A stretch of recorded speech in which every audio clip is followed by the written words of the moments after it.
jurusan Pendidikan Biologi Universitas Lampung. Saat ini saya mengajar mata pelajaran biologi di SMA Yadika Bandar Lampung. Pada saat ini saya akan melaksanakan praktek ujian kinerja pada siswa-siswi kelas 11 dengan materi Sistem Pencernaan Manusia dengan model pembelajaran Problem Based Learning. Semoga video ini dapat bermanfaat. Sekian dari saya. Terima kasih. Wassalamualaikum warahmatullahi wabarakatuh. Assalamualaikum warahmatullahi wabarakatuh. Waalaikumsalam warahmatullahi wabarakatuh. Ya, gimana kabarnya hari ini? Alhamdulillah sehat. Alhamdulillah, mudah-mudahan selalu sehat ya. Sebelum kita memulai proses pembelajaran hari ini, lebih baik kita berdoa dahulu. Bintang, boleh dipimpin berdoa. Semua siap. Berdoa mulai. Berdoa selesai. Beri salam. Selamat pagi, Bu. Selamat pagi. Baik, sebelum kita lanjutkan, Ibu cek dulu kehadiran. Siapa yang tidak hadir hari ini? Tumben ya, Nihil. Alhamdulillah. Bagaimana? Sudah siap untuk belajar hari ini? Sebelum kita belajar, coba ditengok kanan kirinya. Apakah masih ada sampah? Sudah rapi? Sudah, Bu. Bukunya disiapkan? Tulisnya? Dan handphone? Baik, kalau sudah berarti sudah siap semua kita belajar hari ini. Ada yang sudah tahu hari ini kita mau belajar apa? Sistem pencernaan pada manusia. Sudahkah kalian sarapan hari ini? Apa menu sarapannya? Pagi-pagi dari makannya ya. Oke. Iya. Apakah sudah sehat menu sarapanmu hari ini? Sudah. Sudah mengandung gizi yang seimbangkah menu sarapanmu hari ini? Belum. Apalagi yang hari ini sarapan mie ayam ya. Nah, mengapa sih kita perlu menjaga kesehatan organ sistem pencernaan? Agar terhindar dari penyakit, gangguan, dan kelainan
Dava Juniarka, balita warga Jalan Lingkungan 3 Tegal Alur, Jakarta Barat ini mengalami gizi buruk sejak 1 tahun terakhir.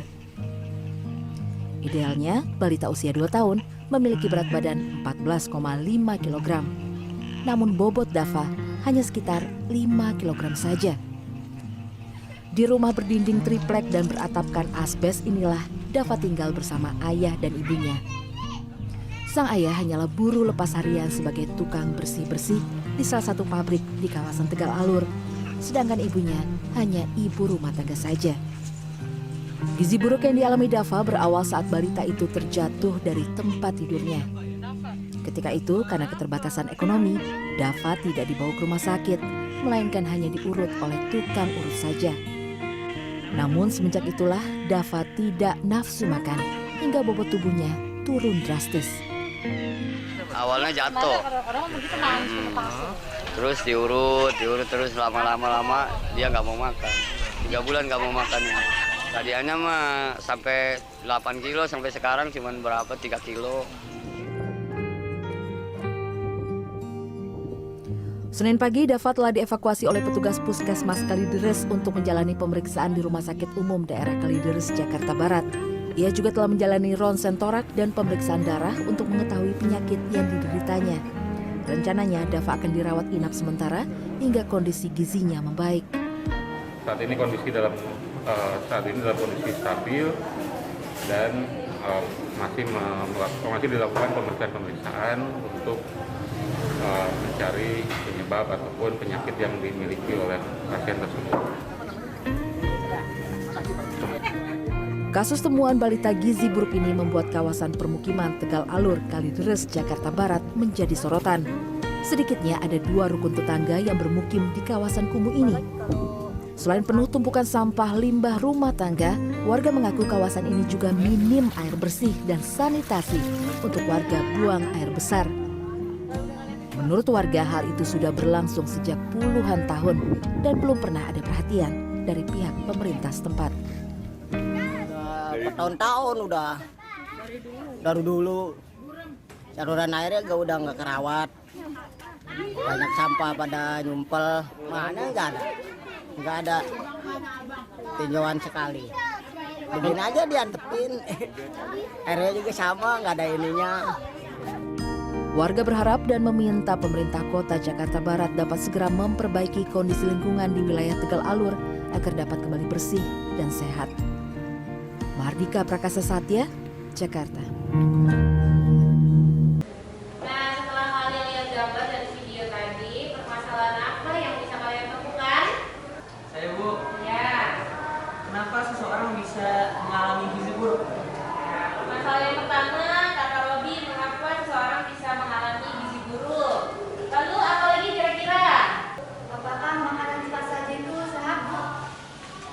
Kalau kata Vera, permasalahannya apakah makanan cepat saji merupakan makanan yang sehat? Berarti berdasarkan gambar yang ditampilkan tadi ya. Kalau Robi berdasarkan video. Lalu apa lagi kira-kira? Ada lagi?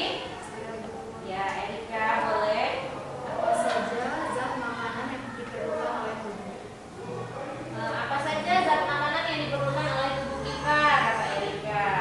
Lalu apa ada lagi? Saya Bu, Ya, Roen. bagaimana cara menyusun makanan yang seimbang? Bagaimana menyusun menu makanan yang seimbang? Ya, jadi tadi sudah ada beberapa permasalahan yang disebutkan oleh temanmu, seperti Robi bilang, kenapa ada orang yang mengalami gizi buruk. Terus Vera bilang, apakah makanan cepat saji itu sehat? Lalu Erika bilang, apa Erika tadi bilangnya? Apa saja zat makanan, apa saja zat yang terkandung dalam makanan? Kalau kata Roen, bagaimana cara menyusun menu makanan yang seimbang? Jadi hari ini kita akan mencoba menyelesaikan permasalahan yang disebutkan oleh temanmu tadi melalui proses diskusi kelompok. Ya, nanti ibu ada beberapa permasalahan di sini. Nanti silahkan kalian selesaikan permasalahannya dengan cara diskusi. Setelah diskusi, seperti biasa kita ada presentasi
si Indonesia terbilang tinggi, coba ditonton dulu video yang di sini. Sketch video udah bisa belum?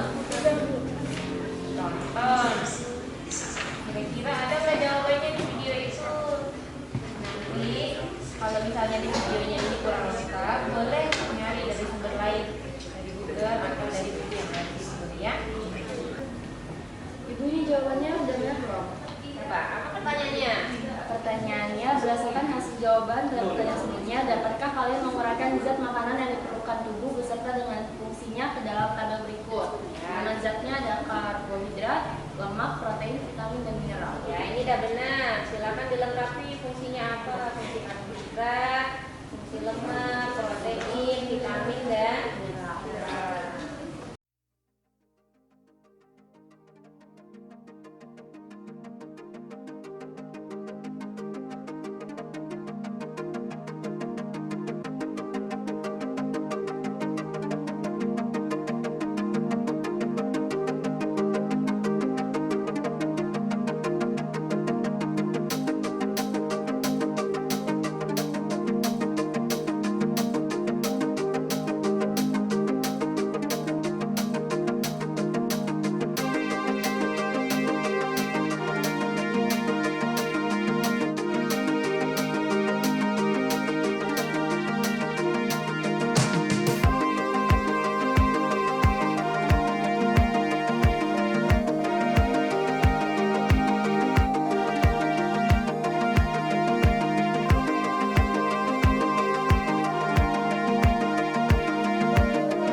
Baik, sudah selesai semua berdiskusinya?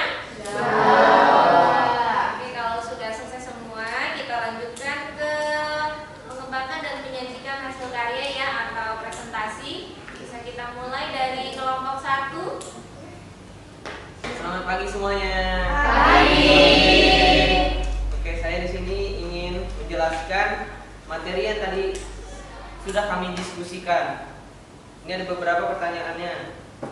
Nah, pertanyaan itu dari gambar ini sama dari link ini. Pertanyaan pertama, berdasarkan gambar dan video yang sudah dipelajari di atas, apa yang bisa Anda pahami? Dari gambar, ini adalah beberapa merek makanan cepat saji. Kalau yang link ini, berdasarkan video tersebut menjelaskan tentang balita yang mengalami gizi yang buruk. Pertanyaan kedua, cermatilah gambar di atas, apakah makanan tersebut mengandung ke dalam makanan sehat? Jawabannya tidak, karena makanan tersebut adalah makanan cepat saji yang mengandung banyak minyak dan penyedap. Pertanyaan ketiga, mengapa makanan cepat saji memiliki cita rasa yang sangat enak dibandingkan makanan rumah? Karena makanan cepat saji biasanya mengandung penyedap yang membuat rasanya lebih enak di lidah dibandingkan dengan makanan sehat atau makanan rumahan. Pertanyaan keempat adalah cermatilah video di atas, apakah yang menyebabkan kasus gizi buruk di Indonesia terbilang tinggi? Pertama itu ada ekonomi, sanitasi, pendidikan orang tua dan perilaku orang tua. Dan yang kedua kemiskinan, salah satu determinan sosial ekonomi. Oke, yang kedua, video yang kedua adalah manusia mengkonsumsi makanan memenuhi kebutuhan energi dan berbagai zat yang diperlukan tubuh. Tentukanlah apa saja kedua jenis zat makanan tersebut. Yang pertama, makronutrien, gizi yang dibutuhkan tubuh dalam jumlah besar. Dan yang kedua, mikronutrien, gizi yang dibutuhkan dalam jumlah lebih sedikit. Pertanyaan kedua, berdasarkan hasil jawaban pada pertanyaan sebelumnya, dapatkah kalian menguraikan zat makanan yang diperlukan tubuh beserta dengan fungsinya ke dalam tabel berikut ini? Ini ada beberapa nama zat. Pertama ada karbohidrat, lemak, protein, vitamin, dan mineral. Karbohidrat fungsinya menjadi sumber energi. dan lemak sumber energi yang efektif, protein menghasilkan jaringan baru, vitamin, koenzim, dan mineral berfungsi sebagai zat pembangun dan pengatur. Dan ini ada artikel ketiga yang berisi tentang makanan sehat. Setelah membaca artikel di atas, cobalah untuk merancang atau membuat menu makanan seimbang dalam kategori aktivitas sehari-hari. Yang pertama, sarapan pagi, yaitu sereal atau susu. Makan siang, nasi, tumis kangkung, tempe dan tahu, udang goreng dan air mineral. Dan ketiga, makan malam, nasi, telur, dadar, sup bayam dan buah. Dari hasil diskusi kami, ada yang kurang jelas? Ada yang ingin ditanyakan? Tadi ngomongin soal menu makanan. Nah, kalau di dalam menu makanan itu ada nasi, tahu, lalu sayur kangkung, buah pepaya dan susu, itu sudah termasuk makanan sehat. Ada yang lain yang ingin bertanya? Saya, kacang-kacangan termasuk dalam zat makanan apa? Oke, terima kasih atas pertanyaannya dari Atsar dan Sania. Di sini saya akan mencoba menjawabnya. Pertama, pertanyaan dari Atsar. Pertanyaannya itu tadi tentang nasi, apa sih lagi? Tahu, sayur kangkung, buah pepaya, susu. Nah, itu sudah termasuk ke dalam makanan 5 sempurna. Karena itu sudah mengandung semua gizi yang seimbang.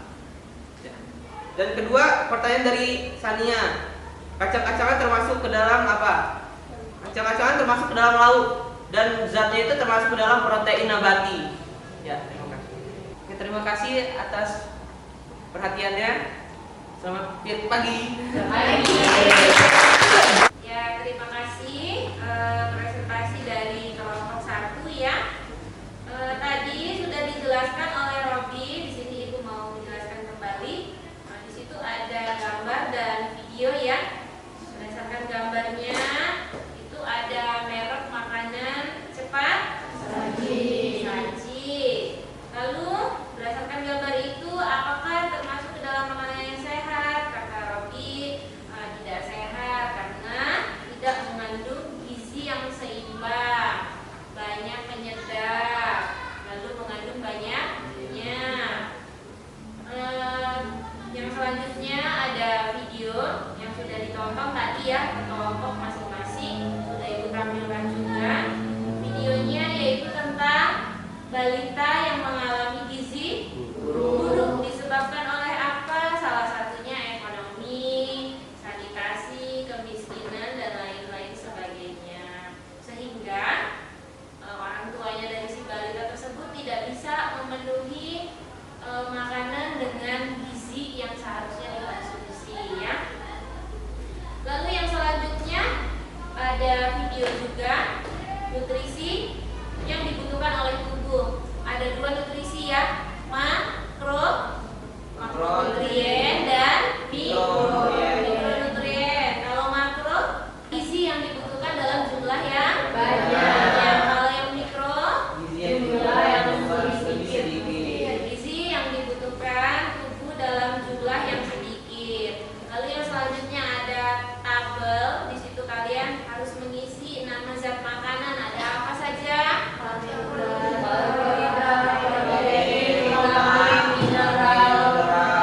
Ya, ada karbohidrat, protein, lemak, vitamin dan mineral. Soalan yang terakhir yaitu tentang menu makanan yang sehat ya. Di situ seharusnya kalian sudah bisa membuat menu makanan seimbang. Kalau menu makanan seimbang berarti harus mengandung zat-zat yang sudah kalian jawab tadi. Ada apa tadi? Karbohidrat, protein, vitamin dan mineral. Nah, selanjutnya kita akan menganalisis dan mengevaluasi proses pemecahan masalah. Ada yang berani menganalisis? Saya, Bu. Ya, silakan Azahra. Jadi, dari materi tadi, kami dapat mengetahui zat apa saja yang dibutuhkan di dalam tubuh, seperti karbohidrat, lemak, protein, vitamin, dan mineral. Lalu, pentingnya menjaga kesehatan pencernaan organ tubuh, dan kami dapat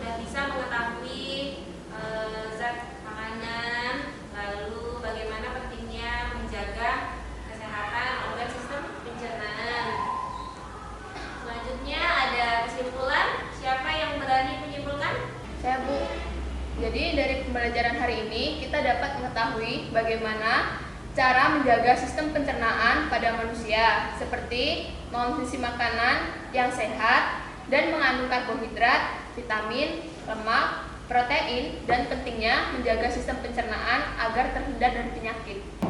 Ya, terima kasih Ayu yang sudah berani menyimpulkan. Jadi kesimpulannya kata Ayu, hari ini kita belajar tentang menu makanan yang seimbang dan bagaimana caranya menjaga kesehatan organ sistem pencernaan dengan mengkonsumsi makanan sesuai dengan zat yang terkandung dalam makanan yang terdiri dari karbohidrat, lemak, protein, vitamin, dan mineral. Baik, selanjutnya ada refleksi diri. Refleksinya Ibu buat dalam bentuk Google Form. Nanti silakan diisi. Sudah Ibu share ke Robi ya? Ya, silakan dikerjakan.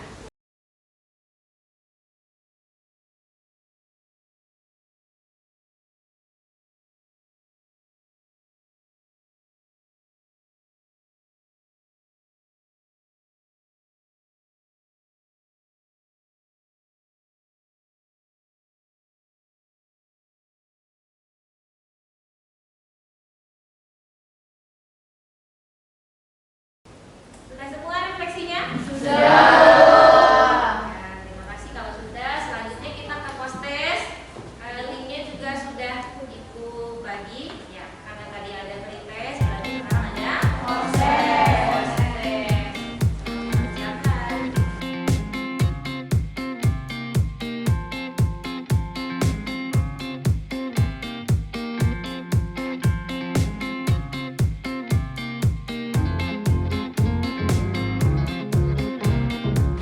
Baik, untuk selanjutnya untuk tugas minggu depan ya. Silakan dibuka buku cetaknya halaman 174. Poin yang uraian nomor 1, 2, dan 3 ya. Minggu depan dikumpulkan tugasnya. Lalu kira-kira minggu depan kita mau belajar apa? Belum. Masih sistem pencernaan. Kira-kira tentang apa? Penyakitnya ya, atau gangguan pada sistem pencernaan pada manusia. Baiklah, karena pertemuan kita sudah selesai hari ini, boleh dibereskan bukunya. Ya, pesan Ibu, semuanya kita harus menjaga kesehatan kita supaya kita bisa berumur panjang. Amin. Dan tetap sehat ya. Nah, baik, sebelum kita mengakhiri proses pembelajaran hari ini, Ibu mau minta tolong dengan Alfred dipimpin berdoa. Teman-teman, untuk mengakhiri pembelajaran hari ini, mari berdoa menurut agama masing-masing. Berdoa mulai. Berdoa selesai. Beri salam.